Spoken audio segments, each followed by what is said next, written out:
তো 50 ওয়াক্ত মেরাজের রাতে নামাজ নিয়ে যখন নামতেছেন, মুসা আলাইহিস সালাম বললেন, আল্লাহ আপনাকে কি দিলেন গিফট? আল্লাহ নবী সাল্লাল্লাহু আলাইহি ওয়াসাল্লাম বললেন, আমাকে গিফট হিসেবে দিয়েছে 50 ওয়াক্ত নামাজ। কয় ওয়াক্ত? 50 ওয়াক্ত। মুসা আলাইহিস সালাম বলে, সর্বনাশ, বলেন কি 50 ওয়াক্ত পড়বে না? আমি তো আপনার আগে দুনিয়াতে নবী হিসেবে এসেছিলাম, আমার ফিল্ড ওয়ার্কের এক্সপেরিয়েন্স আছে, উম্মত চড়াইয়া খাইছি, তো আমি জানি পড়বে না। আপনি যে দেখেন কমায় আনা যায় কিনা। পড়ি নাকি আমরা? 5 ওয়াক্ত তো পড়ি না, ঠিক কিনা? তো গেলেন যে বলেন, আল্লাহ মুসা আলাইহিস সালাম তো বলে যে পড়বে না আমার উম্মত, কমায় দেন না। আল্লাহ 5 ওয়াক্ত কমায়া 45 ওয়াক্ত দিলেন। আবার নেমে আসলেন কত? 45। মুসা আলাইহিস সালাম বলে, আবার যান, আবার পড়বে না, পড়বে না, কমায় আনেন, ভালো হবে। আবার গেলেন, আবার 5 কম। আবার আসলেন, সাইয়েদনা মুসা আলাইহিস সালাম বললেন, আবার যান, পড়বে না। আবার গেলেন, 9 বারে 5 নং 45 ওয়াক্ত কমায় দিয়া রাখলেন কয় ওয়াক্ত? 5 ওয়াক্ত নিয়ে আল্লাহর হাবিব ফিরে আসতেছেন। মুসা আলাইহিস সালাম বললেন, কি অবস্থা, কয় রাকাত, কয় ওয়াক্ত? আল্লাহর হাবিব বললেন, এবার দিছে 5 ওয়াক্ত। মুসা আলাইহিস সালাম বললেন, এটাও পড়বে না, ঠিক কি না? এটাও পড়বে না, কমায় নিয়ে আসেন। এবার আল্লাহ রাসূল সাল্লাল্লাহু আলাইহি ওয়াসাল্লাম বলতে আরম্ভ করলেন, কি বলেন, 9 বার গেলাম, আর কত যাওয়া যায়? আর পারব না, লজ্জা লাগে, আমার শরম লাগে। সহিহ বুখারীতে এই কথাটাই এসেছে, আস্তাহি মির রাব্বি, আমার এবার লজ্জা লাগে যেতে। শরম বলেও তো একটা কথা আছে। কয়বার যাওয়া যায় আল্লাহর কাছে? সুবহানাল্লাহ পড়ে। লাজুকতা কাকে বলে তিনি শিখিয়েছেন। সকালবেলা কুরবানির হাটে যাবে গরু বিক্রি করতে, বউরে কয়, বউ একটা দাম কম। বউ বলে, কত কম? বল যে 50,000। তো বউ কয়, বললাম 50,000। তো এরপর বাজারে যখন নিয়ে গেছে, এক লোক এসে বলতেছে, ভাই গরুটা 40,000 দিবেন? তখন সে বলে, আল্লাহর কসম, সকালবেলা একজন 50,000 দাম কইছে, দেই নাই। সকালে 50,000 কইছে, এরই তো দেই নাই, আপনার 40,000 কেমনে দেই? এরকম ডাকাইত আছে রাডাই। আল্লাহ রাসূল সাল্লাল্লাহু আলাইহি ওয়াসাল্লাম মদিনার খেজুরের বাগান বাজার পরিদর্শনে গেলেন। যে খেজুরের স্তূপ দেখে আল্লাহ রাসূল সাল্লাল্লাহু আলাইহি ওয়াসাল্লাম খেজুরের স্তূপে হাত ঢুকায় দিলেন। ঢুকায় দেওয়ার পরে তিনি দেখলেন পানি, ভিতরে কি? আর উপরে শুকনা খেজুর। আল্লাহর হাবিব বললেন, ভিতরে পানি, উপরে শুকনা কেন? কয়, বৃষ্টি হইছে। আর বৃষ্টি হলে তো সব জায়গায় পানির সয়লাব থাকবে। আল্লাহ রাসূল সাল্লাল্লাহু আলাইহি ওয়াসাল্লাম রেগে গেলেন আর বললেন, মান গাশশানা ফালাইসা মিন্না, যে আমাদেরকে ধোঁকা দেয় সে আমার উম্মত হতে পারে। The person who deceives us is not among us. যে লোক আমাদের ধোঁকা দেয় সে আমাদের অন্তর্ভুক্ত। মুসলমানরা কি ধোঁকা দিতে পারে? খাদ্যে ভেজাল দিতে পারে, ওজনে কম দিতে পারে, মাছে ফরমালিন দিতে পারে, টেন্ডারবাজি করতে পারে, চাঁদাবাজি করতে পারে, ক্যাসিনোর ব্যবসা করতে পারে? পারে? পারে। এজন্য আমরা যেন ধোঁকাবাজি না করি। ধোঁকাবাজে ভরে গেছে বাংলাদেশ। এই ধোঁকাবাজি থেকে আমাদেরকে বেঁচে থাকতে হবে যদি প্রিয় নবীর উম্মত হতে চাই, ঠিক কিনা? তাহলে আল্লাহ তাআলার কাছে সবচেয়ে প্রিয় জায়গার নাম সবাই বলেন।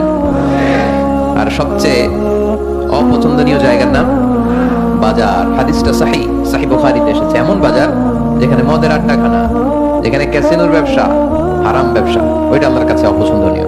আল্লাহর হাবিব সাল্লাল্লাহু আলাইহি ওয়াসাল্লামের একটা অভ্যাস ছিল, তিনি কোন এলাকায় গেলেই প্রথমে একটা মসজিদ বানায় ফেলতেন। সুবহানাল্লাহ পড়েন। তার মানে মসজিদ কেন্দ্রিক তিনি সব করতেন। মস্ক সেন্টার্ড, আগে মসজিদ তারপরে সব।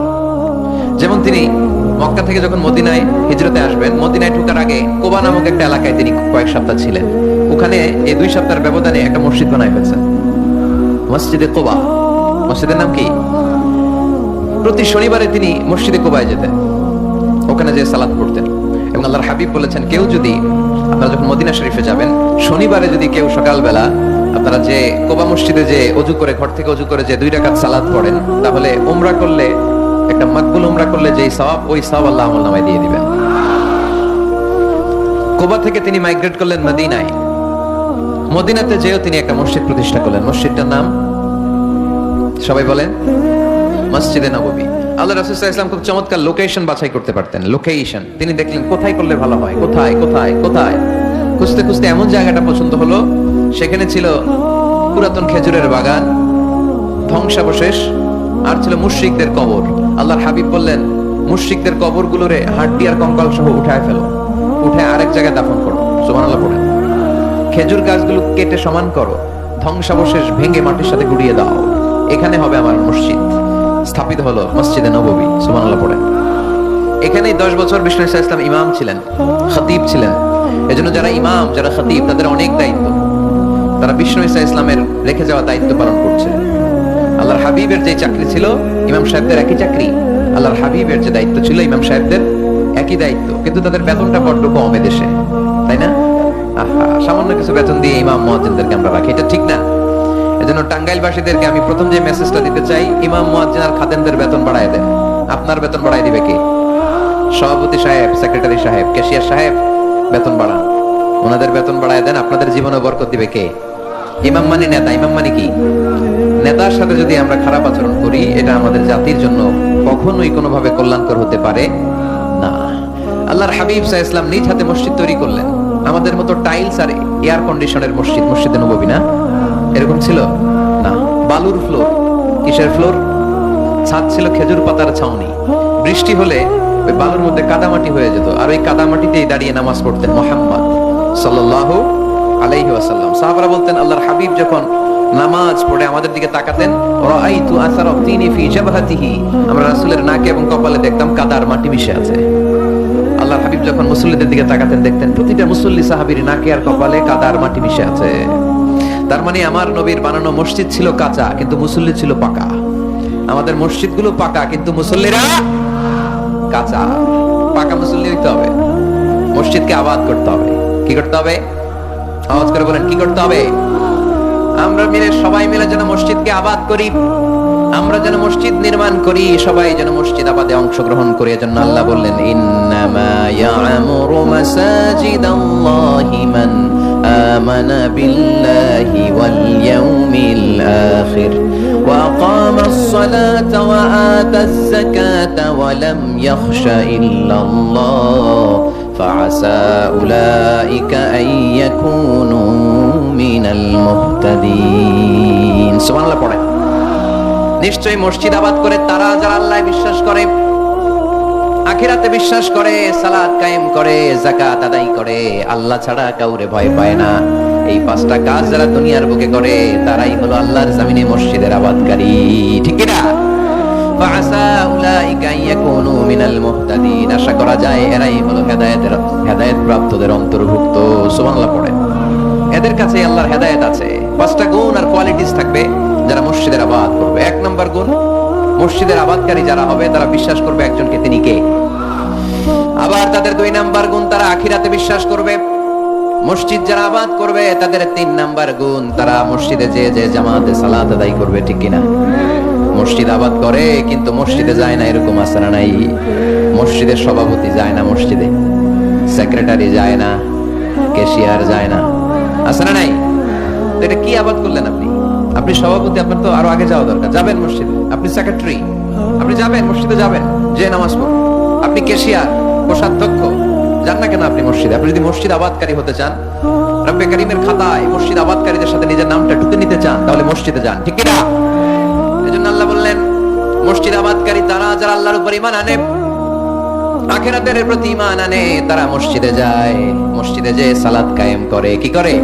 সালাত কায়েম করো, হো সালাত কায়েম করো, হবে সম্মানী তুমি, হবে জান্নাতি তুমি, হবে সম্মানী তুমি, হবে জান্নাতি তুমি, দিবে কাল হাসরে শীতল ছায়া আরশে আজিম, রব্বিয়াল আলা রব্বিয়াল আযীম, রব্বিয়াল আলা রব্বিয়াল আযীম। সুবহানাল্লাহ পড়েন।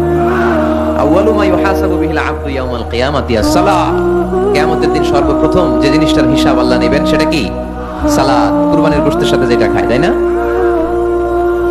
সালাত মানে নামাজ। এই নামাজের হিসাবটা সর্বপ্রথম আমাদের কাছ থেকে চাইবে কে? আপনার আমলনামার এই হিসাব যদি আপনার জন্য কিয়ামতের দিন সহজ হয়ে যায়, পুরো আমলনামাটারে সহজ করে দিবে কে? আর এই সালাতের হিসাবে যদি গন্ডগোল লাগে, সব গন্ডগোল লাগাই দিবে কে? এজন্য আল্লাহ বললেন, মসজিদের আবাদকারী তারা যারা আমার উপরে বিশ্বাস রাখে, আখিরাতে বিশ্বাস রাখে, সালাত কায়েম করে, যাকাত আদায় করে, আল্লাহ ছাড়া কাউকে তারা ভয় পায় না। ওয়ালাম ইয়াখশা ইল্লাল্লাহ। আল্লাহ ছাড়া কাউকে তারা ভয় পায় না। তাদের হৃদয়ে ভয় থাকে একজনের, তিনি কে? ফাআসা উলাইকা ইয়াকুনু মিনাল মুহতাদিন। আশা করা যায় তারাই হেদায়েত প্রাপ্তদের অন্তর্ভুক্ত। ঠিক কি না? কথাটা কার? এখন আমরা মসজিদের আবাদকারী হতে চাই কি চাই না? এই 4-5 জন চান? সবাই মসজিদের আবাদকারী হতে চাই কি চাই না? তাহলে এই 5টা কাজ করতে হবে। আল্লাহর উপর বিশ্বাস, আখিরাতে বিশ্বাস, মসজিদে যে সালাত আদায়, যাকাত আদায়, আর হৃদয়ে আল্লাহর ভয় ছাড়া আর কারো কোনো ভয় থাকতে পারবে না। তাহলে আমরা সবাই মসজিদ আবাদ করতে চাই। টাঙ্গাইলের ভাইরা আজকে আমাকে বললো যে মসজিদ নাকি আজকে আপনারা আবাদ করবেন। রাজি আছেন তো সবাই? খেয়াল রাখবেন, ইসলামী মসজিদ এটা সবার নাকি আওয়ামী লীগের, বিএনপি, জাতীয় পার্টি, জামাত ইসলাম, পীরের মুরিদ, তাবলীগের ভাই? কাদের? চিল্লায় বলেন কাদের? অনেক জায়গায় দেখেন মসজিদ বানায় আহলে হাদিস জামে মসজিদ। কেন আহলে হাদিস জামে মসজিদ হবে কেন? আবার অনেক জায়গায় হানাফি জামে মসজিদ। কেন? সমস্যা কি আপনাদের? ভাগ করেন কেন? আল্লাহ রাসূল আসছে মিলাইতে, আমরা খালি কোপায় কোপায় ভাগ করে দেই না। ভাগ করবেন না, সবাই সব মসজিদে ঢুকতে দিবেন। আহলে হাদিসের ভাইরা হানাফি ভাইদের সাথে মসজিদে সালাত পড়বে। হানাফি মাযহাব যারা মানে তারা আহলে হাদিসের ভাইদের সাথে সালাত আদায় করবে। ঠেলাঠেলি আছে? কাবা ঘরের সামনে কেউ এইভাবে বুকে বাঁধে আল্লাহু আকবার, এইভাবে দেখছেন না? কেউ এইভাবে, আবার হানাফিরা এইভাবে। মালিকীদের কিছু লোক আছে এরা বাঁধেই না, ছেড়ে রাখছে। কি করবি কর, বাদ না এইভাবে। হ্যাঁ করে কিছু করারও নাই, এরা ছেড়ে দিয়ে নামাজ পড়ে। তো আল্লাহর ঘর এখানে, প্রতিটা নবীর পদ ধুলি লেগেছে যেই মক্কায়, প্রিয় হাবিবের শ্বাস প্রশ্বাস এখনো মিশে আছে এই কাবা ঘরে। আল্লাহর ঘর কাবা বাইতুল্লাহ, ওখানে দাঁড়িয়ে কেউ এখানে কেউ এখানে কেউ এখানে, কেউ বাদেই না, কেউ আমিন জোরে কেউ আসতে। কোনো ঠেলাঠেলি আছে? তো বাংলাদেশের ঠেলাঠেলিটা আনলো কে? কেন এই ঠেলাঠেলিটা করে? কথা কি বুঝেন? ঠেলাঠেলির দিন শেষ, ঐক্য গড়ার বাংলাদেশ। চিল্লায় বলো ঠিক কিনা? আমরা ঐক্য চাই। অনেক ভুল বোঝানো হয়েছে আমাদেরকে, অনেক ন্যারো মাইন্ডেড বানিয়ে রাখা হয়েছে। সংকীর্ণতার দিন শেষ, পরিবর্তন হতে শুরু করেছে। মানুষ এখন অনেক চালাক। জনগণের ধোঁকা দেওয়া, তাওহীদপন্থী মুসলমানদের গোজামিল দিয়ে বুঝ দেওয়ার দিন শেষ। ধরে বলেন ঠিক কিনা? যেটা বলবেন কোরআন সুন্নাহর আলোকে বলবেন। ইসলাম এসেছে মিলানোর জন্য, তা আপনি পিস পিস করেন কেন? আল্লাহ আপনারা পিস পিস করে ফেলবে। সবাই ভাই ভাই, মসজিদ সবার। ৬০ জন খ্রিস্টান পাদ্রী নাজরান থেকে এসেছে আল্লাহর হাবিবের সাথে দেখা করতে। জায়গা নাই, কই বসতে দিবে? কোনো জায়গা না পেয়ে ৬০ জন খ্রিস্টানের জন্য আল্লাহর হাবিব সাল্লাল্লাহু আলাইহি ওয়াসাল্লাম মসজিদে নববীর দরজা খুলে দিয়ে খ্রিস্টানদেরকে মসজিদে ঢুকতে দিয়েছেন। মসজিদে নববীতে খ্রিস্টান ঢুকতে পারে, আর আমাদের আহলে হাদিস মসজিদে হানাফি ভাইরা ঢুকতে পারে না। হানাফি ভাইদের মসজিদে আহলে হাদিসের ভাইরা ঢুকতে পারে না। এটা আপনি পেয়েছেন কোথায়? কেন করেন এগুলি? বাদ দিয়ে দেন। আমরা সবাই এক। চিল্লায় বলেন ঠিক কিনা? আপনারা কি ঐক্য চান নাকি কিলাকিলি করবেন? আমরা কিলাকিলি চাই, বিভেদ চাই, হিংসা চাই, আর কোন ঝগড়া মারামারি চাই? আমরা চাই ঐক্য। চিল্লায় বলেন কি চাই? আল্লাহ তুমি ঐক্য প্রতিষ্ঠার তৌফিক আমাদেরকে দান করো। আর জোরে বলে আমিন। এজন্য আল্লাহ বললেন ইন্নামা ইয়ামুরু মাসাজিদাল্লাহ, যারা আল্লাহয় বিশ্বাসী, নামাজ পড়ে, যাকাত দেয়, আল্লাহরে ভয় করে, তারাই মসজিদের আবাদ করে। উমরানুল মাসাজিদ, কেমন করে মসজিদের আবাদ করবেন? ১ নাম্বার, মসজিদ নির্মাণের মাধ্যমে মসজিদের আবাদ হয়। ঠিক কি না? আল্লাহ হাবিব বললেন মান বানা লিল্লাহি বাইতান মিন মালিহি বানাল্লাহু লাহু বাইতান ফিল জান্নাহ।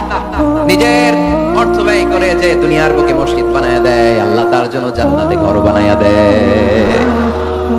ইন্না মিম্মা ইয়ালহাকু আল মুমিনু মিন হাসানাতিহি বা'দা মাউতিহি, মৃত্যুর পরে কোন মানুষ যে সওয়াবগুলো অটোমেটিক সব সময় ধারাবাহিকভাবে পেতে থাকে, তার মধ্যে একটা হচ্ছে দুনিয়াতে সে যদি কোনো মসজিদ বানিয়ে যায়, তার পার্সেন্টেজ সওয়াব যতদিন এই পৃথিবী থাকবে ততদিন আপনার আমলনামায় ওই সওয়াবের পার্সেন্টেজ পাঠিয়ে দিবে কে?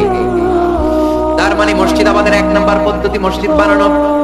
মসজিদ আবাদের ২ নাম্বার পদ্ধতি বারবার মসজিদে যাওয়া, মসজিদে যে জামাতে সালাত আদায় করা। মসজিদের সাথে সম্পর্কের দরকার আছে না নাই? মসজিদে যে জামাতে সালাত আদায় করা, সালাতুল জামাআ তাফদুলু সালাতাল ফজরি বি২৭ দারাজা। একা নামাজ পড়লে যেই সওয়াব, মসজিদে যে জামাতে পড়লে ২৭ গুণ সওয়াব হয়ে যায়। এজন্য জামাতে সালাত পড়বেন তো। তার মানে ১ নম্বরে পেলাম মসজিদ বানানো, ২ নম্বরে পেলাম মসজিদে যে জামাতে নামাজ পড়া, ৩ নম্বরে মসজিদের সাথে হৃদয়টারে ঝুলিয়ে রাখা। মসজিদের সাথে হৃদয়টা ঝুলে থাকবে। ৭ শ্রেণীর ব্যক্তিকে আল্লাহ তাআলা কিয়ামতের দিন আরশের নিচে ছায়া দিবে। এর মধ্যে ১ শ্রেণীর ব্যক্তি ওই ব্যক্তি যে ব্যক্তির হৃদয়টা সবসময় মসজিদের সাথে ঝুলে থাকে, লেগে থাকে। জোহরের নামাজ পড়ে খালি টেনশন, কিরে আসরের সময় কখন হবে? আসর পরে চিন্তা করে মাগরিবে আমি কই থাকবো, তখন মসজিদ থাকবে কই, নামাজটা হবে কিনা। মাগরিব পড়ার পরে একটাই চিন্তা, ঘুমের আগে এশাটা যেন ঠিকমতো হয়। ঠিক কিনা? এরকম মুসল্লি আছে না নাই? আল্লাহর হাবিব বললেন যারা সব সময় হৃদয়টারে মসজিদের সাথে এইভাবে লাগিয়ে রাখে, আরশের নিচে তাদেরকে সেদিন ছায়া দিবে কে?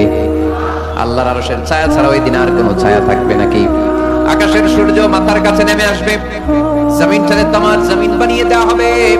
জিহ্বাটা তৃষ্ণার চোটে বের হয়ে নাভি পর্যন্ত কুকুরের মতো চলতে থাকবে। মানুষগুলো চিৎকার মারবে, কোন ছায়া নাই আরশের ছায়া ছাড়া। ওই আরশের ছায়ার নিচে ওই ব্যক্তিকে আল্লাহ ছায়া দিবেন যার হৃদয়টা মসজিদের সাথে লেগে থাকে। সবসময় মসজিদের সাথে মনটা পড়ে থাকে, এরকম আছে না নাই? মসজিদে বারবার যেতে চায়। মসজিদে যাওয়ার জন্য যতগুলো কদম ফেলবেন, প্রতিটা কদমে আপনার মর্যাদা এক স্ট্যাটাস এক তলা বাড়ায় দেয় কে? গুনাহগুলো মাফ করে দেয় কে? আবার মসজিদে যদি কোনো দিনই হালাকায় বসেন, আল্লাহর রহমত চারদিক থেকে আপনারে বেষ্টন করে ফেলে, আল্লাহর ফেরেশতারা আপনাদের জন্য দোয়া করতে থাকে। তাহলে মসজিদ আবাদের 1 নাম্বার নমুনা হলো মসজিদ বানানো। মসজিদকে আবাদ করার 2 নাম্বার নমুনা হলো মসজিদে জামাতের সাথে সালাত আদায় করা। মসজিদ আবাদের 3 নাম্বার নমুনা হলো হৃদয়টা মসজিদের সাথে ঝুলিয়ে রাখা। মসজিদ আবাদের 4 নাম্বার নমুনা হলো নিজ হাতে মসজিদকে পরিষ্কার পরিচ্ছন্ন রাখা। মসজিদ ঝাড়ু দিচ্ছেন কে কে? দেখি হাত তোলেন। প্রত্যেকদিন দেন? আলহামদুলিল্লাহ, আলহামদুলিল্লাহ। এটা সাইয়েদনা ইব্রাহিম আলাইহিস সালাম আর ইসমাঈল আলাইহিস সালামের ডিউটি ছিল। ডিউটিটা দিছিল কে? চিল্লায় বলেন কে? আল্লাহ বললেন তাহিরা বাইতিয়া লিত-তাইফিনা ওয়াল আকিফিনা ওয়ার রুকআইস সুজুদ।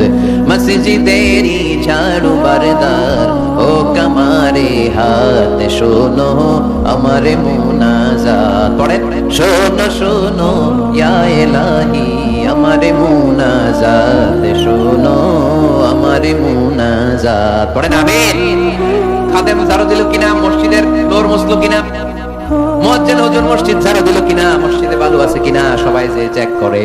দায়িত্ব কি শুধু খাদেম আর মুয়াজ্জিনের কাঁধের উপরে নাকি আমাদের কাঁধেও মসজিদ পরিচ্ছন্ন রাখার দায়িত্ব আছে? নাই? 2 জন নবীকে আল্লাহ বললেন, সাইয়েদনা ইব্রাহিম যাকে উপাধি দিয়েছেন আল্লাহ খলিল, আমার মসজিদ পরিষ্কার করো, বাপ বেটা মিলে ঝাড়ু দাও। সাইয়েদনা ইসমাঈল ইব্রাহিম মসজিদ ঝাড়ু দিতে পারলে আপনি কোন লাশ সাহেব হয়েছেন? কি হয়ে গেছেন আপনি? মনে জ্বালা, যন্ত্রণা, ঘরে মারামারি, শান্তি নাই, মসজিদে চলে যান, মসজিদ মুছে দেন, একটু ঝাড়ু দিয়ে দেন। আপনার ঘরের সব অশান্তিতে শান্তি বানাই দিবে কে? মনের জ্বালা যন্ত্রণা দূর করে দিবে কে? এই জন্য হৃদয়ে যদি কষ্ট থাকে, জ্বালা যন্ত্রণা থাকে, অসুখ থাকে, অশান্তি থাকে, মসজিদে যান, মসজিদটা ঝাড়ু দেন, এতিমের মাথায় হাত বুলায় দেন, হৃদয়টারে প্রশান্ত করে দিবে কে? তাহলে এই কাজগুলো করার মাধ্যমে আমরা মসজিদ আবাদ করবো। রাজি আছেন? আপনাদের টাঙ্গাইল জেলায় সবচেয়ে বড় মসজিদ কোনটা? 201 গম্বুজ। কই এটা? গোপালপুর। ছাওয়াইল গোপালপুর। কে করছে এটা? কে বানাইছে? ও, ইসলামিক ফাউন্ডেশন কর্মকর্তা রফিকুল ইসলাম। কি করে? বেঁচে আছে? আজকের এই মাহফিলের পক্ষ থেকে ওনাকে জানাই সশ্রদ্ধ সালাম। যাবো ইনশাআল্লাহ। তো এরকম ভালো ভালো মসজিদ, সুন্দর মসজিদ বাংলাদেশে হোক, আমরা চাই না? সবাই চান? তো চাই, আওয়াজ পাই এতটুকু। এরকম সুন্দর মসজিদ এদেশে আরো নির্মিত হোক, চাই কি চাই না? মসজিদে আমরা যাব, মসজিদ আমরা আবাদ করবো। মসজিদ নিয়ে আজকে অনেক কথা আছে, কেউ উঠবেন না। মজার কথাগুলো শেষে রেখে দিয়েছি, যারা উঠবেন এদের মিস। উঠবেন না, বসে বসে। মসজিদে যে আমরা যাব, কিছু আদব মেনটেন করে যেতে হবে, ঠিক কিনা? ওযু ছাড়া ঢোকা যাবে? ওযু নিয়ে ঢোকার দরকার আছে না নাই? আবার আল্লাহ বললেন ইয়া বানি আদম খুযু যিনাতাকুম ইনদা কুল্লি মাসজিদ। ও বনি আদম, মসজিদে যখন নামাজ পড়তে যাও সবচেয়ে ভালো কাপড়গুলো গায়ে দিয়ে যাও। আদেশ টাকা। কিন্তু আমরা যখন মসজিদে ঢুকি সবচেয়ে সিরা পাড়াটা পরে ঢুকি, আছে না নাই? পুরান পুরান সিরা পাড়া, যেটা আর চলে না ওইটা গায়ে দিয়ে যায়। আর বিয়ের অনুষ্ঠানে সুন্নাতে খাতনা, পহেলা বৈশাখ, এসো হে বৈশাখ তোমারে আদর করি, 31st নাইটে যখন প্রোগ্রামে যাই, বিশ্ব ভালোবাসা দিবসে যখন ভালোবাসা করতে যাই, তখন সুন্দর সুন্দর পাঞ্জাবি আছে না নাই? তখন নতুন জামা। বিশ্ব ভালোবাসা দিবস আসতেছে, ওইটা কি দিবস? বেহায়া দিবস। আমার কিশোরগঞ্জে মাহফিল ছিল গত বছর এই ভালোবাসা দিবসের দিন। দেখি সবগুলার হাতে গোলাপ ফুল। গোলাপ ফুল শেষ, পুরো কিশোরগঞ্জের সব গোলাপ ফুল শেষ। ফুলের দোকানে যাই দেখলাম কিচ্ছু নাই। হুজুর গত রাতেই শেষ। বিশ্ব বেহায়া দিবস, এগুলোর সাথে আমাদের কোনো সম্পর্ক নাই। আমাদের সবচেয়ে ভালো জামাটা আমরা মসজিদে পরে যাব। আমরা দুনিয়ার কাউরে দেখাতে চাই না, আমরা যা করি দেখাতে চাই একজনকে, তিনি কে? তাহলে মসজিদের প্রথম আদব ওযু করে ঢুকবো। 2 নাম্বার আদব সব চাইতে ভালো জামাটা গায়ে দিয়ে মসজিদে ঢুকবো। 3 নাম্বার ঢোকার সময় বাম পা দিয়ে ঢুকবো। কোন পা? আর বের হওয়ার সময় শুনেই বললেন মসজিদে যখন ঢুকবে এই দোয়াটা পড়ো, আউযু বিল্লাহিল আযীম ওয়া বিওয়াজহিল কারীম ওয়া সুলতানিহিল কদীম মিনাশ শাইতানির রাজীম এই চারটা শব্দ দিয়ে এই দোয়াটা যে পড়বে, এই দোয়াটা পড়ার সাথে সাথে শয়তান চিৎকার মারে আর ঘোষণা দেয়, আজকের দিনের জন্য আমার ওয়াসওয়াসা থেকে তুই মুক্ত হয়ে গেলি। আফসোস করে শয়তান বলে, তোরে তো আর কিছু করা গেল না, তোর উপরে আর কোনো খবরদারি নাই, আজকে সারা দিনের জন্য তোর রবের কাছ থেকে তুই প্রোটেকশন পেয়ে গেলি, আজকে শেষ, কালকে ধরবো তরে, কালকে ধরবো, আজকে শেষ। এই জন্য এই দোয়াটা বলবেন, আউযু বিল্লাহিল আযীম ওয়া বিওয়াজহিল কারীম ওয়া সুলতানিহিল কাদীম মিনাশ শাইতানির রাজীম। এই রেকর্ড হইতেছে ইউটিউবে, শুনে নিন, এটা পড়বেন। এরপরে নবীর একটা সালাম দিবেন, আসসালামু আলাইকা আইয়ুহান নবী ওয়া রাহমাতুল্লাহি ওয়া বারাকাতুহু। তারপরে ডান পা দিয়ে ঢুকবো আমরা। মসজিদে ঢোকার সময় কোন পা? সবাই বলেন আরো জোরে, মনে থাকবে, ভুল হবে না তো? আর ডান পা দিয়ে পড়বো, আল্লাহুম্মা ইফতাহলি আবওয়াবা রাহমাতিক, ও আল্লাহ তোমার রহমতের দরজা আমার জন্য খুলে দাও। পড়েন আমিন। আর যখন বের হবো তখন বাম পা দিয়ে বের হবো। কোন পা? সবাই বলেন, মনে থাকবে? ছেলে মেয়েদেরকে শেখানো যাবে? বাচ্চারা কি শিখাবেন? ঢোকার সময়, বের হওয়ার সময়, ঢোকার সময়, বের হওয়ার সময়, আর বের হওয়ার সময় পড়বো, আল্লাহুম্মা ইন্নী আসআলুকা মিন ফাদলিক, আল্লাহ আমি আপনার কাছে ফদল চাই। ঢোকার সময় রহমত চাই, বের হওয়ার সময় ফদল। ফদল মানে রিজিক। রিজিক কি মসজিদে থাকে না মসজিদের বাইরে? এজন্য আল্লাহ বলেন, ফাইদা কুদিয়াতিস সালাতু ফান্তাশিরু ফিল আরদি ওয়াবতাগু মিন ফাদলিল্লাহ ওয়াযকুরুল্লাহা কাসীরান লাআল্লাকুম তুফলিহুন। যখন সালাত শেষ হয়ে যায়, জমিনের মধ্যে ছড়িয়ে পড়ো, জমিনে কাজ কর্ম শুরু করে দাও, কর্মচাঞ্চল্যতা দিয়ে জমিনটাকে ভরে তোলো, আর আল্লাহর কাছে ফদল চাও, রিজিক চাও। রিজিকের মালিক কে? তাহলে মসজিদে কি পাওয়া যায়? রহমত। ওই একজন রিজিক না, রহমত। মসজিদে কি পাওয়া যায়? সবাই বলেন, এটার ক্লাস মনে করবেন, তাহলে খেয়াল থাকবে। মসজিদের ভিতরে কি পাওয়া যায়? আর বাইরে পাওয়া যায় রিজিক। চিল্লায় বলেন, বাইরে কি পাওয়া যায়? এজন্য ঢোকার সময় রহমত যাব, বের হওয়ার সময় রিজিক যাব। ঢোকার সময় ডান পা, বের হওয়ার সময়, মনে থাকবে? আর মসজিদে ঢুকেই 2 রাকাত, ঢুকেই 2 রাকাত। দুখুলুল মসজিদ, তাহিয়াতুল মসজিদ, তাহিয়াতুল ওযু, যেই নাম দেন, ওযু করলেই মসজিদে ঢুকলেই, মনে থাকবে? ভুলে যাবেন তো আপনারা, খেয়াল থাকবে। মসজিদে ঢুকলেই 2 রাকাত পড়তে বিশ্বনবী মুহাম্মদ সাল্লাল্লাহু, বিশ্বনবী জুমার খুতবা দিচ্ছেন, হঠাৎ এক সাহাবী খুতবা চলাকালীন সময়ে মসজিদে ঢুকেই বসে পড়লেন। বিশ্বনবী বললেন, দাঁড়াও। নিজের খুতবা বন্ধ করে দিয়ে সাহাবীরে বললেন, দাঁড়াও, 2 রাকাত পড়েছো নাকি? সাহাবী বলে, পড়ি নাই। বিশ্বনবী বললেন, তাড়াতাড়ি করে চটজলদি করে 2 রাকাত পড়ে নাও। খুতবা, জুমার খুতবা চলতেছে, খুতবা থামিয়ে দিয়ে খুতবার নিরবিচ্ছিন্নতাকে ভঙ্গ করে আল্লাহর হাবিব সাল্লাল্লাহু আলাইহি ওয়াসাল্লাম 2 রাকাত পড়তে বললেন। এটা খুবই জরুরি, পড়বেন, খুতবা চলাকালীনও পড়বেন। যদিও আমাদের দেশের অনেক জায়গায় এটার সুযোগ দেয় না, বলে যে লাল বাতি জ্বলন্ত অবস্থায় নামাজ পড়া নিষেধ, নিজেরা বানাইছে নিষেধ। তো পড়তে না দিলে বারান্দায় পড়েন, কিন্তু খুতবা শোনারও গুরুত্ব আছে। হানাফি মাযহাবে খুতবাটারে ওয়াজিব বলে, খুব গুরুত্ব দেয়। এজন্য বলে যে এটা বেশি গুরুত্বপূর্ণ ওই নামাজের চেয়ে। এটা হচ্ছে ওনাদের দলিল, কিন্তু ওই দলিলটা বেশি শক্তিশালী যে মসজিদে ঢুকেই 2 রাকাত পড়তে হয়, ঠিক কি না? এজন্য মসজিদে ঢুকেই আমরা 2 রাকাত পড়ব। তাহলে প্রথমে ওযু করে নিলাম, সুন্দর জামা পরলাম, ডান পা দিয়ে মসজিদে ঢুকলাম, ঢুকেই 2 রাকাত পড়লাম। এই সবগুলো আদেশ বিশ্বনবী আমাদের জন্য দিয়েছে, ঠিক কি না? আবার বিশ্বনবী নিষেধ করেছে কবরের উপর যেন কখনো কেউ মসজিদ না বানায়। লাআনা রাসূলুল্লাহ সাল্লাল্লাহু আলাল ইয়াহুদ ওয়ান নাসারা ইত্তাখাযু কুবুর আনবিয়াইহিম মাসাজিদা। আল্লাহ তাআলা ইহুদি নাসারাদের উপর লানত দিয়েছে। কি দিয়েছে? লানত। কারণ তারা তাদের নবীদের কবরের উপরে মসজিদ বানায় ওইখানে নামাজ পড়ে। কবরস্থানে নামাজ পড়া যায়? কবরের উপরে নামাজ পড়া যায়? বাংলাদেশে আছে না নাই? ছোট্ট এতটুকু মসজিদ, 2 কাতারের এত বড় কবরস্থান, ইয়া লাল শালু নীল শালু, আগরবাতি আর গোলাপ জলের গন্ধে ঢোকা যায় না, আছে না নাই? ওখানে যে আগরবাতি জ্বালায় দেয়, গোলাপ জল ঢেলে দেয়, আছে না নাই? কবরস্থানে বা মাজারে কেন মোমবাতি দেয় মানুষ আমি জানি না।